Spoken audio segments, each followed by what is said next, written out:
Hi hello welcome to our channel. నేను మిస్సరి. ఈరోజు మనం చెప్పుకోబోయే కథ రాక్షసుడు పార్ట్ 22. కథలోకి వెళ్ళే ముందు లైక్ చేయడం మర్చిపోకండి ఫ్రెండ్స్.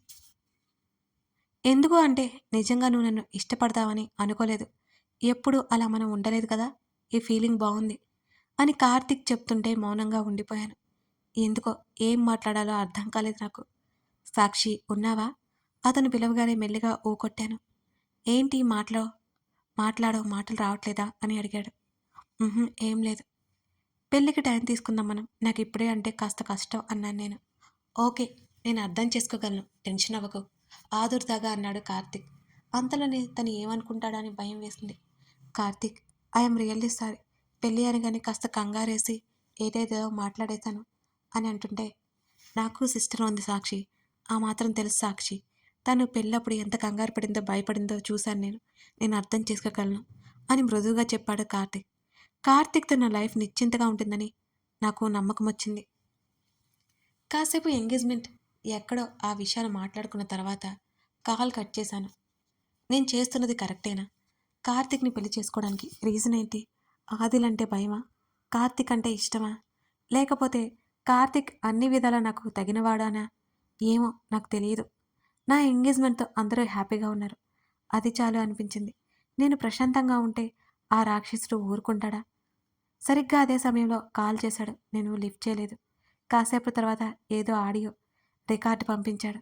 హే పాగల్! మొట్టమొదట అదే మాట వినిపించింది నాకు. మండింది. నేను వింటున్నాను. ఏం పంపించాడా అని. హే పాగల్! ఇక్కడ ఎంత చల్లగా ఉందో తెలుసా? మనం హనీమూన్‌కి ఇక్కడికే వచ్చేద్దాం అని ఆ మాట వినగానే నోటి మీద చేపెట్టుకున్నాను ఆశ్చర్యంగా. అతడి మాటలు వినిపిస్తున్నాయి నాకు. ఇక్కడ క్లైమేట్ చాలా నచ్చింది నాకు. ఒకవైపు వర్షం పడుతుంటే, పచ్చని చెట్ల నుంచి వచ్చే చల్లగాలి. అబ్బబ్బా! వర్ణించడానికి కూడా వీలు లేకుండా ఎంతో హాయిగా ఉంది. ఇక్కడంతా బావుంది కానీ, నువ్వుంటే ఎంత బావుండో అనిపిస్తోంది. ఈ చల్లని రాత్రి నిన్ను గట్టిగా కౌగిలించుకోవాలనిపిస్తుంది. నువ్వు గుర్తుకు రాగానే ఒక్కసారిగా ఏదేదో అనిపిస్తుంది. ఈ ఫోటో చూస్తూ ఈ రాత్రిని కరిగించడానికి పూనుకున్నాను.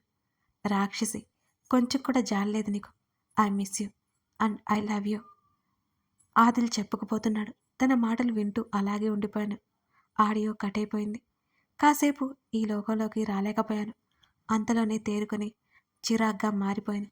పిచ్చి పిచ్చి ఆలోచనలు. ఆదిల్ నిజంగానే సిన్సియరా? మరి ప్రజ్ఞ సంగతేంటి? ప్రజ్ఞతో ఎంత క్లోజ్గా ఉంటాడో నా కళ్ళారా నేను చూశాను. అంతేకాదు, తన ఫాస్ట్‌నెస్‌కి ఈ పాటికి వాళ్ళ ఫస్ట్ నైట్ కూడా అయిపోయి ఉంటుంది. మరి నా వెంటెందుకు పడుతున్నాడో నాకర్థం కాలేదు. అసలు అతని స్థాయి ఏంటి? నా స్థాయి ఏంటి? నిజంగా ప్రజ్ఞ కంటే నేనేం అందంగా ఉంటాను? ఉండను. ఆ విషయం నాకు కూడా తెలుసు. అతని ఎత్తుకు, అతని భుజాల వరకు ఉంటానేమో. ఉఫ్! నాకేం అర్థం కావట్లేదు అసలు. ఏముంది ఈ రాక్షసుడి మనసులో? ఏమో తెలియట్లేదు నాకు. ఛీ! నేనేంటి ఇతని గురించి ఆలోచిస్తున్నాను. ఇతని ఆలోచనలు పక్కకు నెట్టేయాలని ఫిక్స్ అయిపోయాను. ఇతనికి షాక్ ఇస్తూ కార్తీక్‌తో ఎంగేజ్‌మెంట్ ఇతని కళ్ళ ముందే జరగాలి. అప్పుడుంటుంది ఇతనికి. ఇక నా వైపు కూడా చూడ్డు. ఎంగేజ్‌మెంట్ అయిపోగానే ఏదో ఒక జాబ్ వెతుక్కోవాలి. రేపటి రోజు కోసం ఎదురు చూస్తూ నిద్రలో జోగాను నేను. ఈ ఎంగేజ్‌మెంట్ నా లైఫ్‌లో పెద్ద టర్న్ అవుతుందని నాకేం మాత్రం తెలీదు ఆ క్షణాన. ఎంగేజ్‌మెంట్ రాత్రి ముహూర్తం కుదిరింది. మమ్మీ, అమ్మమ్మ ఎంతో సంతోషంగా ఉన్నారు. వాళ్ళ లైఫ్‌లో బోలెడన్ని సాడ్ ఇన్సిడెంట్లు జరిగాయి. వాళ్ళకిదొక పండగలా ఉంది. ఫంక్షన్ హాల్ దగ్గరికి వెళ్ళగానే నాకు బాగా కంగారేసింది. కార్తీక్ వాళ్ళ అమ్మగారు, కార్తీక్ చెల్లి సుమ నాకెదురొచ్చి పలకరించి లోపలికి తీసుకెళ్లారు. అక్కడ 100 మంది దాకా జనం ఉన్నారు. వారిని చూసి నాకు బిడియంగా అనిపించింది. వెంటనే మా మమ్మీ చేతులు పట్టుకుని భయంగా వెనక దాక్కున్నాను నేను. వదినా, నీకోసం రూమ్ సిద్ధంగా ఉంది పద. స్టార్ట్ అయ్యాక ఇక్కడికి రావచ్చు అని అంది సుమ నవ్వుతూ. నేను మా మమ్మీ వైపు చూశాను. మమ్మీ కళ్ళతోనే సైగ చేసింది వెళ్ళమన్నట్టుగా. కార్తీక్ వైపు చూడగా తను నన్నే చూస్తూ కనిపించాడు. నేను చిన్నగా పెదవులు సాగదీశాను. తను ఎందుకో కంగారుగా ముఖం తిప్పేసుకున్నాడు. మళ్ళీ నన్ను చూసి చిన్నగా నవ్వాడు కార్తీక్. ఏమైంది కార్తీక్‌కి అనుకుంటూ సుమతో పాటు గదిలోకి వెళ్ళారు. వదినా, ఈ డ్రెస్‌లో ఎంత బాగున్నావో తెలుసా? సుమ నవ్వుతూ చెప్పింది నాతో. ఎదురుగా కనబడుతున్న డ్రెస్సింగ్ టేబుల్ మిర్రర్ వైపు తల తిప్పి చూశాను నేను. లేత ఎమరాల పచ్చ లెహంగాది. అదే కలర్ నా శరీరం మొత్తం ఆక్రమించుకుంది. దానికి తగ్గట్టు మా మమ్మీ వైట్ స్టోన్స్ ఉన్న జ్యువెలరీ పెట్టింది. జుట్టు నడుము పై వరకు స్వేచ్ఛగా వేలాడుతోంది. ఎప్పుడూ నేనెంత కొత్తగా కనబడుతున్నాను నాకు నేను. సుమ నేను మాట్లాడుతుండగా అక్కడికి కార్తీక్ వచ్చాడు. హాయ్ కార్తీక్ అన్నాను నేను. సుమ చిన్నగా నవ్వుకుంటూ బయటికెళ్ళిపోయింది అక్కడి నుంచి. గార్జియస్ అన్నాడు నన్నే చూస్తూ కార్తీక్. థ్యాంక్ యూ అన్నాను నేను. ఆది దారిలో ఉన్నాడు. వాడి కోసమే వెయిట్ చేస్తున్నాను. వాడు తెగ సర్ప్రైజ్ అయిపోతాడు అని కార్తీక్ అంటున్న మాటలకు నా గుండె ఒక్కసారిగా ఆగి కొట్టుకుంది. అదేంటి ఊర్లో లేడు అన్నావు అని అడిగాను కాస్త కంగారుగా. నా ఎంగేజ్మెంట్కి రాకపోతే ఊరుకుంటానా? తప్పదు వస్తున్నాడు అని కార్తీక్ నవ్వుతూ చెప్పాడు నాతో. నాకు బాగా భయం వేసింది. ఏమైంది సాక్షి, ఎనీ ప్రాబ్లం? కార్తీక్ అడిగాడు నన్నే చూస్తూ. ఏం లేదు అన్నట్టు అడ్డంగా తల ఊపాను. తను సున్నితంగా నా చేతిని పట్టుకున్నాడు. కంగారుగా అనిపించింది నాకు కార్తీక్ పట్టుకోగానే. ఎంత బాగున్నావో మాటల్లో చెప్పలేను. తను నా దగ్గరికి వచ్చి ఆ మాట చెప్పాడు. భయం వేసింది నాకు. సమాధానం లేచి నా నుండి దిక్కులు చూస్తూ నిల్చున్నాను. తను ముందుకు వంగి నా నుదుటిన ముద్దు పెట్టుకున్నాడు. ఒక్కసారిగా భయం, కంగారు అన్నీ వచ్చాయి నాలో. తెలియని ఇబ్బంది కలిగింది. గబుక్కున 2 అడుగులు వెనక్కి వేశాను కార్తీక్ అలా చేయగానే. కార్తీక్ తేరుకుంటూ వెళ్దామా అన్నాడు. నేను నిలువుగా తలడించాను, కళ్ళెత్తి చూడకుండానే. నేను నీ కార్తీక్ని సాక్షి, ఎందుకంత భయం, ఫ్రీగా ఉండు అంటూ నా చేతిని సున్నితంగా నొక్కి వదిలేశాడు కార్తీక్. కార్తీక్ చెప్పింది కూడా కరెక్టే కదా. నేనే కదా తన్ని ఇష్టపడే పెళ్లి చేసుకుంటున్నాను. నాకు నేను సర్ది చెప్పుకున్నాను. గట్టిగా ఊపిరి తీసుకున్న తర్వాత తన్ని చూసి చిన్నగా నవ్వి తన చేతిని పట్టుకున్నాను నేను. ఇద్దరం అక్కడి నుంచి బయటికి వచ్చేసాం. ఆ జనమంతా చూస్తుండగానే కాస్త కంగారుతో ఇంకాస్త గట్టిగా కార్తీక్ చేయి పట్టుకున్నాను నేను. డోంట్ బీ ప్యానిక్ తను అన్నాడు. చిన్నగా చెప్పి నుదుటిన పడిన చెమట కర్చీఫ్తో తుడుచుకున్నాను. మా అమ్మమ్మ మమ్మల్ని ఎంతో సంతోషంగా, చాలా అంటే చాలా హ్యాపీగా చూస్తుంటే నాకు హ్యాపీగా అనిపించింది. కార్తీక్ నా చేతిని పట్టుకుని స్టేజ్ మీదకి తీసుకెళ్ళాడు. అప్పటికే పూజారి గారు వచ్చి ఇద్దరిని ఎదురుగా కూర్చోబెట్టి పూజ చేయించారు.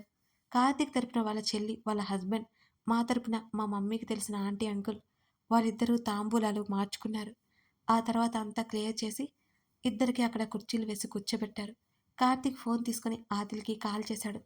నాకు చాలా భయం వేసింది ఆ టైంలో. కాల్ కట్ చేసి నా వైపు చూసి వాడు ఎలాగూ రాడని వాడిని ఎంగేజ్మెంట్ రింగ్స్ తీసుకురమ్మని చెప్పారు. పరిగెత్తుకుంటూ వచ్చేస్తాడిప్పుడు అని కార్తీక్ నవ్వుతూ అంటుంటే అతని వైపే చూశాను నేను. నాకెందుకో గిల్టీగా అనిపించింది.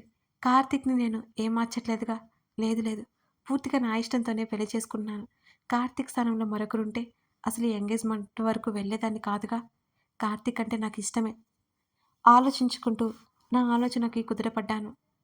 ఆదిల్ గురించి కార్తీక్ వాళ్ళ అమ్మగారు అడుగుతున్నారు. నా కళ్ళన్నీ గేటు వైపే ఉన్నాయి. గుండె ఎందుకో విపరీతంగా కొట్టుకోసాగింది. దూరంగా ఆదిల్ వస్తూ కనిపించాడు. నా గుండె ఒక్కసారిగా జారిపోయిన ఫీలింగ్. అతను ఫోన్ మాట్లాడుతూ వస్తూ సరిగ్గా స్టేజ్ దగ్గరికి వచ్చి తల ఎత్తి చూశాడు. నా చూపులు ఇంకా అతని వైపే ఉన్నాయి. అతని చేతిలో ఫోన్ కింద పడిపోయింది. నన్ను అలాగే అత్యంత ఆశ్చర్యంగా చూస్తున్నాయి అతని తేనె కళ్ళు. నేను తన వైపే చూస్తున్నాను. నేను గర్వంగా చూడాలని ప్రయత్నించినా నా వల్ల కాలేదు. నాకు భయంగా ఉంది. ఆది, కార్తీక్ పిలుపుకి తేరుకున్నాను నేను. ఆదిల్ కింద పడిన ఫోన్ తీసుకుని పాకెట్లో పెట్టుకున్నాడు. అతను ఒక్కొక్క అడుగు వేసుకుంటూ దగ్గరికి వస్తున్నాడు. నేను వెంటనే తల పక్కకి తిప్పేసుకున్నాను. అతడు నన్నే చూస్తుంటే. ఆది, సర్ప్రైజ్ ఎలా ఉంది అని కార్తీక్ అడుగుతుండగానే ఏంటిదంతా నన్నే సూటిగా చూస్తూ అడిగాడు ఆదిల్. నా గుండె పొట్టలోకి జారిపోయిన ఫీలింగ్ కలిగింది. ఏంట్రా ఆది, ఏమైంది, ఎందుకంత సీరియస్ అవుతున్నావు అని కార్తీక్ చాలా మెల్లిగా అడిగాడు. వెంటనే కార్తీక్ వైపు చురుగ్గా చూస్తూ ఎంగేజ్మెంట్ ఆపించేయి అని అన్నాడు అత్యంత గంభీరంగా ఆదిల్. బాబు, దుర్ముహూర్తం వచ్చేస్తుంది, త్వరగా ఉంగరాలు మార్చుకోండి కింద నుంచి పంతులు గారు అంటున్నారు. ఫోటోగ్రాఫర్ ఫోటో తీయడానికి రెడీగా ఉన్నారు. ఎంగేజ్మెంట్కి వచ్చిన వాళ్ళు కొంతమంది ముచ్చట్లు పెట్టుకుంటే కొంతమంది మా వైపే చూస్తున్నారు. ఆది, ఏంట్రా నువ్వనేది? కార్తీక్ అయోమయంగా అడుగుతుంటే తన చేతిలో ఉన్న రింగ్ బాక్స్ కార్తీక్ చేతిలో పెట్టేశాడు ఆదిల్. అతని నెక్స్ట్ స్టెప్ ఏంటో నాకు భయంగా ఉంది. ఎంగేజ్మెంట్ సముఖంగా జరిగితే బాగుండనిపిస్తుంది. అలాగే భయం భయంగా చూస్తున్నాను ఆదిల్ వంక. కార్తీక్ వంక కూడా చూశాను. అదే భయంతో కార్తీక్ చేతిని పట్టుకున్నాను. ఒక అడుగు వెనక్కి వేసి కార్తీక్ పక్కగా జరిగాను. పాకెట్‌లో నుంచి ఏదో తీసి నా దగ్గరకు అడుగులు వేశాడు ఆదిల్. "ఆది ఏమైందిరా నీకు? సాక్షి గురించి చెప్పలేదని కోపమా?" అని కార్తీక్ అడుగుతుండగానే ఏదో చటుక్కున నా మెడలో వేశాడు ఆదిల్. "ఆది!" కార్తీక్ కీచుగా అరిచాడు. నేను మెల్లిగా ఆదిల్ నుంచి చూపు తిప్పుకుంటూ నా వైపు చూసుకున్నాను. నా మెడలో నల్ల పూసల చైన్ వేలాడుతోంది. దాన్ని చూడగానే నిర్ఘాంతపోయాను నేను. మమ్మీ, అమ్మమ్మ, కార్తీక్ వాళ్ళమ్మ, వాళ్ళ చెల్లి అందరూ గబాల్న స్టేజ్ మీదకి వచ్చేశారు. నేను బొమ్మలాగా బిగుసుకుపోయి చూశాను. కార్తీక్ నోట మాట రానట్టు చూస్తుండిపోయాడు అలాగే ఆదిల్ వంక. "ఆది ఏం చేస్తున్నావు నువ్వు?" కార్తీక్ వాళ్ళమ్మ అడుగుతుండగానే ఆమెను తప్పించుకుంటూ మా మమ్మీ దగ్గరికి వచ్చి ఆదిల్ అంటూ అతని భుజాన్ని పట్టుకుని ఊపేస్తూ అతని చెంప మీద గట్టిగా కొట్టేసింది మా మమ్మీ. ఆ శబ్దానికి ఉలిక్కిపడి తేరుకుంటూ అదిరిపడి చూశాను నేను. కష్టంగా గట్టిగా కళ్ళు మూసుకుని పిడికిలి బిగించి నిలబడి ఉన్నాడు ఆదిల్. "ఏం చేస్తున్నావు నువ్వు? నీకైనా అర్థమవుతుందా?" అని మమ్మీ గట్టిగా అరిచేసింది ఆదిల్ని. మమ్మీ మాట్లాడిన మాటలను బట్టి ఆదిల్ మమ్మీకి ముందే తెలుసని నాకు అర్థమైంది. నేను మాత్రం అలాగే నిశ్శబ్దంగా అదే ఆశ్చర్యంతో చూస్తున్నాను. "ఆది" అంటున్న కార్తీక్ గొంతు బాధతో వణికింది. వచ్చిన వారంతా గుసగుసలు మొదలుపెట్టారు. అప్పుడే తేరుకుని చుట్టూ చూశాను. వణుకుతున్న చేతులతో నా మెడలో ఉన్న నల్లపూసల చైన్ని పట్టుకుని దాని వైపు చూశాను. అది నా మెడలో వేసింది ఆదిల్. ఆ విషయం నా బుర్రకి చేరగానే ఒక్కసారిగా వణికిపోయాను. "ఎందుకిలా చేశావు?" అతని చొక్కా కాలర్ పట్టుకొని మా మమ్మీ నిలదీస్తోంది. ఆదిల్ అలాగే సీరియస్‌గా నన్నే చూస్తున్నాడు. అతని ముఖమంతా ఎర్రగా మారిపోయింది. నేను వెంటనే కార్తీక్‌ని నెట్టేసి కిందకి పరిగెత్తాను. అందరూ నన్ను చూస్తూ ఏదేదో మాట్లాడుకుంటున్నారు. గబుక్కున అక్కడి నుంచి బయటికి పరిగెత్తాను నేను. ఎటు వెళ్తున్నానో నాకే అర్థం కావడం లేదు. మా మమ్మీ వెనక నుంచి కేకలు వేస్తోంది. అమ్మమ్మ ఏడుపు గొంతుతో పిలుస్తోంది. నా శరీరం అంతా భయంతో నిండిపోయి నా కళ్ళల్లో నీళ్లు ఆగకుండా వర్షిస్తూనే ఉన్నాయి. కథ కొనసాగుతోంది. ఆదిల్ సాక్షి మీద కోపంతో ఆమె మెడలో నల్లపూసలు కట్టేశాడు మరి. ఇప్పుడు సాక్షి ఎలా రియాక్ట్ అవ్వబోతుంది? ఆదిల్ ఏం చేయనున్నాడు?